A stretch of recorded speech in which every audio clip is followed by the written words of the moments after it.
Assalamualaikum warahmatullahi wabarakatuh. Selamat pagi anak-anak siswa-siswi kelas 12 SMA Negeri 1 Pager Barang. Semoga selalu dalam keadaan sehat, tidak sakit, apalagi kena COVID.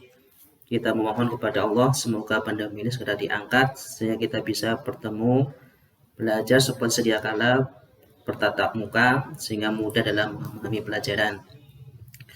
Pada kesempatan kali ini saya akan sedikit mengulang materi yang sudah pernah saya share, baik itu melalui psikologi maupun melalui jalur yang lain, yaitu mengenai sel elektrokimia atau sering disebut juga sel Volta maupun sel Galvani.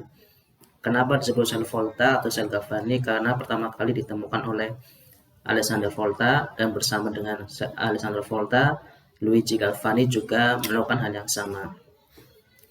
Sel elektrokimia merupakan suatu sel yang mengubah reaksi kimia atau energi kimia menjadi arus listrik. Salah satu contoh penggunaan sel elektrokimia atau sel Volta adalah pada baterai yang sering kita gunakan pada jam dinding ataupun pada remote TV atau pada mobil remote. Itu salah satu penggunaan sel elektrokimia. Atau juga pada aki, yaitu baik pada motor maupun mobil. Bagaimana cara kerja sel Volta sehingga bisa mengubah reaksi kimia menjadi arus listrik? Akan kita bahas pada pertemuan kali ini.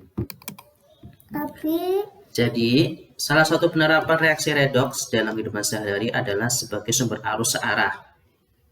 Di fisika Anda tahu bahwa ada dua sumber arus, yaitu arus searah atau sering disebut juga DC, dan sumber arus tidak searah atau AC. Kalau pada rumah-rumah itu biasanya sumber arus tidak searah atau AC.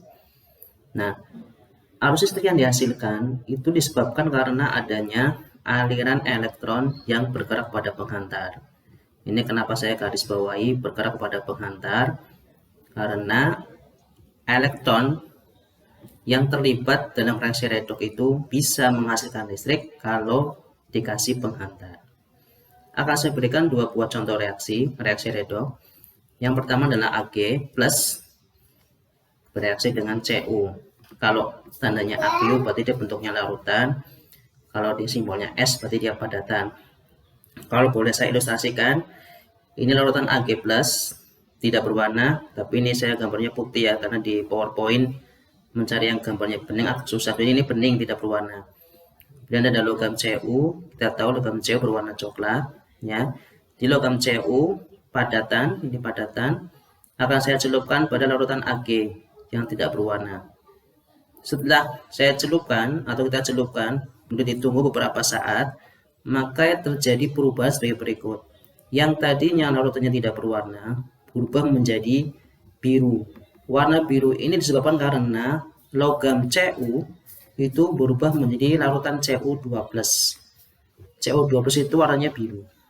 Sedangkan logam Cu yang terendam atau yang tercelup ke dalam larutan Ag itu warnanya akan berubah menjadi warna perak, yaitu warna Ag. Jadi Ag yang tadinya Ag plus berubah menjadi Ag. Nah, Ag ini yang solid ini atau itu akan melapisi logam Cu yang tercelup. Sedangkan logam Cu yang tidak tercelup tidak akan terlapisi oleh Ag. Sebenarnya reaksi tersebut, reaksi yang tadi, yang contoh itu terdiri dari dua reaksi, yaitu Cu menjadi Cu2+ plus 2 elektron. Ini merupakan reaksi oksidasi. Kita tahu bahwa oksidasi cirinya adalah melepas elektron. Elektronnya ada di sebelah kanan, jadi tanda panah. Kemudian Ag plus ditambah elektron menjadi Ag. Ini adalah reaksi reduksi. Reaksi reduksi itu menerima elektron, cirinya elektronnya sebelah kiri tanda panah. Anda lihat bahwa di sini terjadi pertukaran elektron. Cu melepas elektron, Ag menerima elektron. Elektron yang dilepas dan terima dari reaksi tersebut tidak dapat dimanfaatkan untuk menghasilkan arus listrik. Jadi kan Cu melepas elektron, Ag menerima elektron, tetapi elektron dilepas dan diterima atau adanya perpindahan elektron itu tidak bisa dimanfaatkan untuk menghasilkan arus listrik karena perpindahannya tidak digunakan pada penghantar, melainkan langsung digunakan untuk mengubah masing-masing zat. Jadi Cu menjadi Cu2+ dan Ag plus menjadi Ag. Tapi apabila tadi perpindahan elektron tadi, baik yang dilepas maupun yang diterima, itu dihantarkan melalui penghantar, maka akan dihasilkan arus listrik. Ya, kita kembali ke slide sebelumnya. Jadi ini tidak menghasilkan arus listrik. Kenapa? Karena tadi perpindahan elektronnya hanya digunakan untuk merubah wujudnya. Yang tadinya Cu padat menjadi larutan, Ag yang tadinya larutan menjadi Ag padatan. Jadi supaya perpindahan elektron ini bisa menghasilkan listrik, maka elektronnya harus dihantarkan. Ini contoh berikutnya, contoh kedua, hampir sama.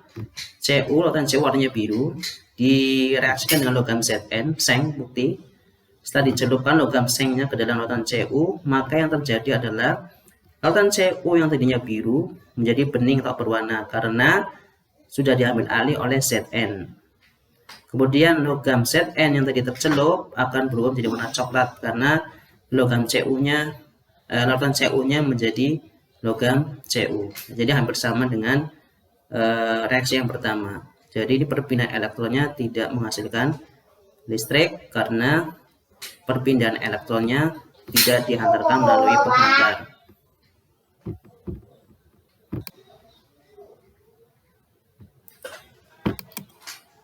Perhatikan gambar berikut ini.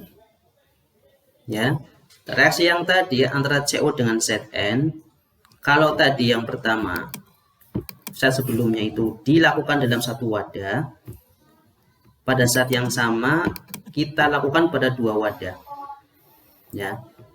Kita lakukan dalam dua wadah. Perhatikan gambar dari percobaan volta atau sel volta. Ya, sini ada logam Zn, ada logam Cu. Logam Zn harus dicelupkan ke dalam larutan Zn. Logam Cu harus dicelupkan ke dalam larutan Cu. Jadi Cu harus dalam Cu, Zn harus dalam Zn. Tidak boleh Zn dicelupkan ke Cu atau Cu dicelupkan ke Zn, tapi harus sama, Cu ke Cu, Zn ke Zn. Ya. Untuk menghubungkan dua wadah ini, maka ada yang namanya jembatan garam. Jembatan garam ini fungsinya untuk tadi, untuk menghantarkan elektron. Jembatan garam ini terbuat dari, Anda bisa Anda buat dari selang yang berwarna bening itu ya. Kemudian Anda isi dengan agar-agar, tetapi biasanya kalau agar-agar diisi gula, ini dikasih garam. Karena Anda tahu bahwa garam bersifat elektrolit. Jadi kalau dia agar-agarnya dikasih gula, maka tidak ada pengaruhnya. Ya, jadi agar-agar yang sudah dicampur dengan garam dimasukkan dalam senang. Nanti ini gunanya untuk menghantarkan elektron. Ini sekilas untuk sel volta. Nanti saya akan lanjutkan penjelasannya di video yang kedua. Sekian, terima kasih. Assalamualaikum warahmatullahi wabarakatuh.